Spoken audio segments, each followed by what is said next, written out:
Olá pessoal, tudo bom com vocês? Aqui é a Júlia. Hoje eu tô rouca e eu comi uma pimenta também. Mas enfim, tava com saudade de gravar vídeos, né? Passei uns tempos aí com outras demandas, mas agora eu tô conseguindo voltar, graças a Deus.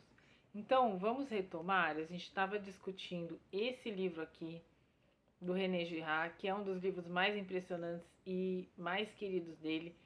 Chama Eu Via Satanás Cair como um Relâmpago. Nesse livro ele vai discutir essa passagem, né, em que fala sobre isso, e ele vai discutir o significado do cristianismo segundo as ideias do René Girard, né, segundo a leitura que o Girard faz da Bíblia, costurando a teoria mimética, ou seja, a teoria dele sobre como as pessoas se relacionam, né, e tudo isso, com as passagens da Bíblia que seriam educativas de um modo de convivência não violento, né? Ou de uma prevenção em relação à nossa violência social que, que atravessa, né, as nossas vivências cotidianas, né? As nossas histórias como sociedade. Então, assim, a violência está aí, tanto no nível interpessoal, né, entre as pessoas, quanto no nível social e histórico, sociocultural. Os países também entram em guerra e tudo isso, né? E eu parei, eu acho que, acho não, pelo que eu vi no outro vídeo, né? Nesse livro aqui, eu via Satanás cair como um relâmpago, do René Girard. Eu parei na página 35, em que eu estava explicando essa passagem aqui. O inconveniente das proibições é que elas não cumprem seu papel de forma satisfatória. O Girard vai estar demarcando o seguinte: toda vez que você fale não pisa na grama, não entra nessa parte aqui proibida, que aqui é só para funcionários, o que você desperta nas pessoas? O desejo de transgressão. Não é só falar não pisa na grama que você fala, nossa, mas eu queria pisar nessa grama, né? Então, isso ele fala que o São Paulo observou claramente, né? O caráter negativo da proibição, né, não faça isso, estimula necessariamente em nós a tendência mimética à transgressão. A gente tem a tendência de, quando a gente escuta um não faça tal coisa, de querer transgredir, né? Porque é justamente a rivalidade, né, de contrariar a regra, né? Então, a melhor maneira de prevenir a violência consiste não em proibir objetos. Aqui ele está falando dos mandamentos, né? Que esse livro começa discutindo os 10 mandamentos. 10, Aí ele fala assim, então, a melhor maneira de prevenir a violência consiste não em proibir objetos ou mesmo proibir o desejo rivalitário, né? Como faz o 10º mandamento, mas em fornecer aos homens um modelo que, ao invés de arrastá-lo para as rivalidades miméticas, irá protegê-los dessas rivalidades miméticas, né? Então, assim, em vez de você ficar falando, por exemplo, se você é professora para os seus alunos, não faz isso, não faz aquilo, e dando para eles vontade de fazer exatamente o que você está dizendo para eles não fazerem, é melhor você colocar um modelo. Gente, nossa, eu tinha um aluno que ele era tão bom aluno, ele chamava fulano. Ele fazia tal e tal coisa, por exemplo, né? Você dá um modelo ali do que é ser um bom aluno. Agora, esse exemplo que eu dei não é muito feliz, porque isso ia fazer os alunos ficarem rivalizando com esse aluno imaginário que eu tô falando, né? Que eu estaria contando para eles a respeito, né? Mas, vamos seguir aqui. Então, pensamos muitas vezes imitar o verdadeiro Deus e, na verdade, estamos imitando falsos modelos de autonomia e invulnerabilidade. Então, em vez de nos tornarmos autônomos e invulneráveis, estaremos desse modo lançando-nos a inexpiáveis rivalidades. Aqui, o que ele está falando, né? Muitas vezes a gente pensa que está imitando o verdadeiro Deus e estamos imitando falsos modelos de autonomia. O que a nossos olhos diviniza tais modelos é seu triunfo em rivalidades miméticas, cuja insignificância é dissimulada por sua violência.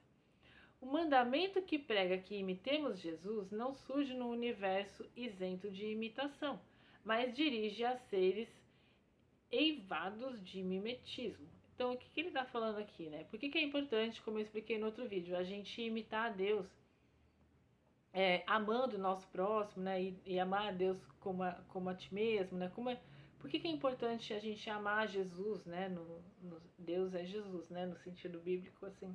Por que é importante imitar como ele fazia, como ele lidava com as situações, né? Porque ele vai ser o modelo, entre aspas, antiviolência por excelência, né? Porque se a gente pensar, ele foi crucificado e ele estava ali suando, sangrando, sentindo dores assim indescritíveis. E ele conseguiu pedir a Deus, né, ao pai dele, que perdoasse aquelas pessoas, falando, né, Deus, perdoe eles não sabem o que fazem. Ou seja, mesmo no momento em que ele foi altamente injustiçado, ele estava preocupado em não rivalizar com o, entre aspas, inimigo, né? Com quem estava fazendo mal para ele. Porque ele era uma pessoa em conexão direta com Deus o tempo todo, né? Assim, filho de Deus. Então, deixa eu ver aqui. Os não cristãos imaginam que, para se converter, deverão renunciar a uma autonomia que todos os homens possuem naturalmente, uma autonomia da qual Jesus desejaria privá-los. Então aqui o Girard vai falar sobre a ilusão de autonomia, né? Na realidade, quando imitamos Jesus, descobrimos que desde sempre somos imitadores. Nossa aspiração à autonomia, né? A gente tem o desejo assim de não, eu vou ser livre, eu não vou seguir a ninguém, nenhuma religião, eu tô aqui livre. Então, nossa aspiração à autonomia faz com que ajoelhemos diante de seres que ajoelhemos aqui, ele quer dizer que a gente fica idolatrando outras pessoas em vez de Deus. Se a gente não tem esse norte, né, esse parâmetro, nossa, não, eu tenho que seguir a Deus. A gente vai colocar no lugar de Deus outras coisas e pessoas que não têm essa santidade, que não têm essa divindade toda. Esse é o problema. Então é assim que ele vai explicar a gente ficar obsessivo num cantor, num ídolo de algum rock, sei lá, num político, né? Tem gente que fica obsessivo num político, num amigo. O que é essa obsessão? A gente começa a perder por causa dessa natureza do nosso desejo, né? Que é querer, que vai absorvendo, né? Digamos assim, que vai se contaminando, né? Por isso que ele fala de contágio, né? A gente gosta de uma pessoa, admira essa pessoa, e o que ela quer e o que ela acha bom, a gente começa a achar bom, né? A gente vai absorvendo, vai imitando aquele desejo da pessoa, né? Por isso mimético, né?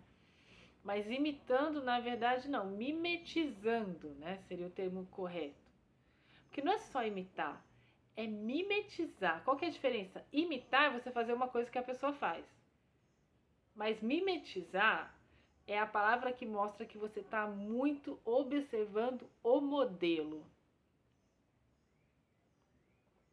Essa imitação ela é motivada por uma observação, por um interesse mais profundo na pessoa que está usando aquilo, que está falando aquilo, sabe? É mais dramático, digamos assim. A gente vai entendendo essas coisas aos poucos, tá, gente? Também não é fácil explicar tudo isso, também não é difícil entender, mas é porque precisa ser repetido para a gente começar a perceber como isso está em vários contextos e também na Bíblia, né? Então, voltando aqui para o assunto. Ele fala assim, os não cristãos imaginam que para se converter deverão renunciar a uma autonomia que todos os homens possuem naturalmente, uma autonomia da qual Jesus desejaria privá-los. Na realidade, quando imitamos Jesus, descobrimos que desde sempre somos imitadores. Nossa aspiração, nosso desejo de ser autônomo, né, a autonomia, faz com que ajoelhemos diante de seres que, mesmo não sendo piores que nós, não deixam de ser maus modelos, pelo fato de que é impossível imitá-los sem cair com eles na armadilha das rivalidades inextricáveis. Então, o que ele está falando? Ele está falando o seguinte, né? Vejam, né, que o jihad, a gente tem que, assim, dar um desconto para ele, num certo sentido, né? Que ele se converteu, né? Ele foi edificando a teoria dele e aí ele foi lendo a Bíblia e falou: meu Deus, isso casa muito bem com o que eu estou pensando. Então ele foi se convertendo. Então, e esse livro, não vamos negar que ele é uma defesa, de certa forma, né, da riqueza do cristianismo, também enquanto insight antropológico. Ou seja, aqui é fascinante por isso, né? Porque a gente começa a perceber que o cristianismo tem momentos, né, em que ele realmente ajuda as pessoas a não competirem, né? A não disputarem. E para o jihad isso é o centro da violência, né? É essa competição que vem através do desejo mimético. Então a pessoa não coloca Deus no centro da vida dela, ela vai eventualmente colocar outra coisa ou outra pessoa e ela vai rivalizar com essa pessoa. Ela vai cair nessa armadilha que ele chama, né? A armadilha das rivalidades. É difícil, né, gente? Aí, assim, para vocês entenderem, eu tenho um exemplo que eu não gosto de ficar falando muito dos meus podres, mas, na verdade, não tem muito como a gente não estudar a teoria mimética e não se revisar. Não faz sentido você não fazer uma autoanálise lendo essa teoria. Não faz sentido, ela é totalmente reflexiva, ela fala de comportamento também, né? Então, assim, eu lembro que eu tinha uma fase na minha vida, né, que eu tinha um trabalho que eu tinha que ser muito pontual. Então eu ficava muito nervosa na rua com as pessoas parando na minha frente, porque eu sempre estava nessa coisa de chegar logo, né, no lugar. E aí tinha vezes que eu ficava com tanta raiva de pessoas que passavam na minha frente que eu ultrapassava a pessoa e parava na frente dela, né? Assim, não aconteceu muitas vezes isso, mas chegou a acontecer 2 ou 3 vezes, né? E eu acho que esse é um ótimo exemplo para mostrar como a gente pode ser vingativo no detalhe, né? Então, assim, a pessoa me empurrou, também eu vou demorar para sair do ônibus agora, para elas ter que esperar, sabe assim? A pessoa não me ligou depois que eu mandei a mensagem no mesmo dia, então agora também eu vou esperar 3 dias. Vai ter que esperar 3 dias até falar comigo. O que é isso, né? Então, só para mostrar que essas pequenas arquiteturas de vingança que a gente faz tem tudo a ver com essa discussão. Que é o seguinte, muitas vezes a gente começa a delirar e montar dentro da nossa cabeça equivalências, contas e matemáticas fantasiosas sobre as pessoas, né? Porque afinal, você não sabe porque a pessoa não te ligou, às vezes ela tá no hospital, sabe? Às vezes ela simplesmente tem direito de fazer as coisas dela, entendeu? Se não for uma coisa muito, né, urgente. Então a gente vai, e é por isso que ele fala sobre subsolo, né? O subsolo dostoiévskiano, subsolo.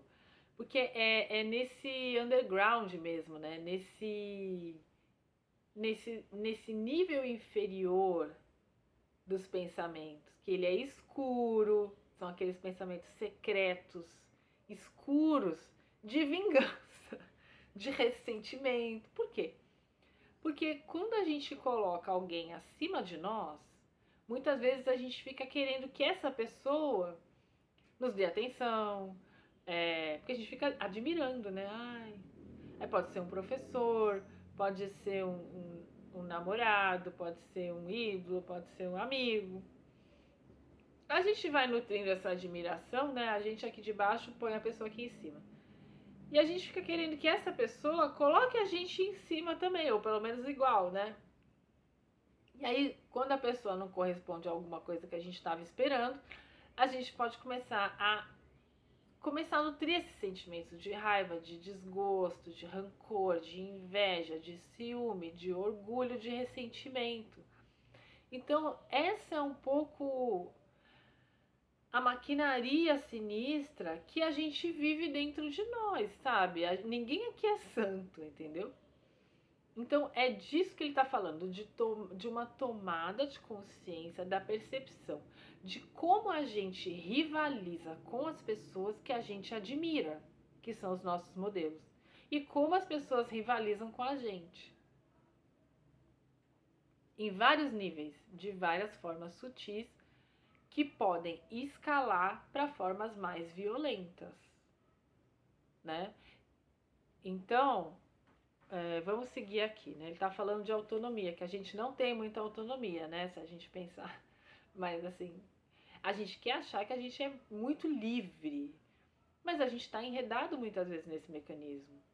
A pessoa não te liga, você já nutre aquela raiva, você já fica, também não vou ligar, né?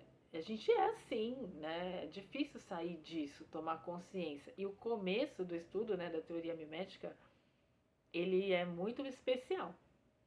Porque quando a gente vai tomando consciência do quanto a gente tem tendência de ser vingativo mesmo, de ser rancoroso, né, de ser ciumento, invejoso, isso vai purificando a gente, né? Tomar consciência desses processos de como a gente está agindo, repetidas vezes, porque como a gente faz isso muitas vezes, a gente está estudando a teoria e a gente de repente se pega de novo. Nossa, tô aqui bolando uma vingança porque a mulher me atendeu mal e agora eu também não vou no caixa dela, eu vou na loja concorrente agora, entendeu? É muito louco. Então, e aí a questão é a gente tomar consciência dessas vinganças toscas, muitas vezes, né? Que a gente planeja contra as pessoas. Ah, demorou para devolver o meu livro? Eu também tô com o livro dela aqui, ó. Daqui 1 ano eu devolvo, sabe assim? Por que você tem que agir tão mal contra o outro, né? Por que você não pode dar o modelo de como faz e fazer bem, né? E iluminar a situação, iluminar a sua mente para todo mundo subir nessa escalada de crescimento espiritual, né? E em vez de ficar rivalizando e descendo na bad vibe da vingança, do rancor, do ressentimento, vamos subir, vamos dar um modelo. Olha, fulano, você demorou 1 ano e meio para me entregar esse livro. Eu já, em 1 semana, eu fiz o xerox e tá aqui o livro intacto. Muito obrigada. Entendeu? Por que você tem que fazer pior que a pessoa? Entende? Por que você não pode fazer melhor? Tem até aquela coisa budista, né? Que agora eu lembrei, que por que você tem que doar as roupas que estão mais gastas, né? As roupas que você não gosta. Doa uma que você gosta, né? Tipo assim. Caridade 2.0, galera. Dá um negócio bonito, de qualidade, né? Não só um negócio que gastou. Porque é seu irmão, afinal, né? Pessoa igual a você. Enfim. Aí aqui tem o seguinte, né? Ele fala, a autonomia que sempre acreditamos estar prestes a conquistar, imitando nossos modelos de poder e prestígio. Então, assim, a gente imita, né, as pessoas que a gente admira, achando que a gente vai ficar cheio de autonomia por causa disso. Mas isso é uma prisão, né? Então aí ele fala, a autonomia que sempre acreditamos estar prestes a conquistar, imitando nossos modelos de poder e de prestígio, é apenas o reflexo das ilusões projetadas pela nossa admiração por eles, não menos conscientes de seu mimetismo quanto mais mimética for. Ou seja, quanto mais a gente admira cegamente, né, de uma forma um pouco fanática, outras pessoas, mais a gente admira, então mais a gente vai querer ficar desejando o que elas desejam ou o que elas possuem, né? Ou seja, enredados no desejo mimético, na imitação, né? No mimetismo, né? Vamos falar de forma mais adequada. Então ele fala assim, quanto mais formos orgulhosos e egoístas, ele põe entre aspas, porque na verdade a gente está sendo mimético, né? Mais estaremos à mercê dos modelos que nos esmagam.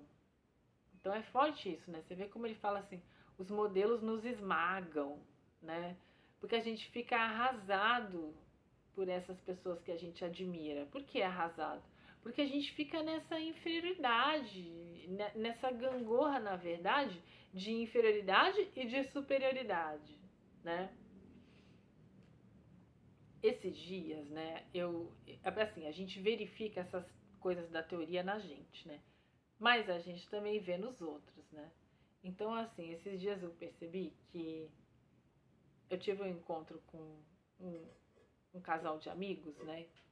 E uma das nossas amigas não foi. Aí,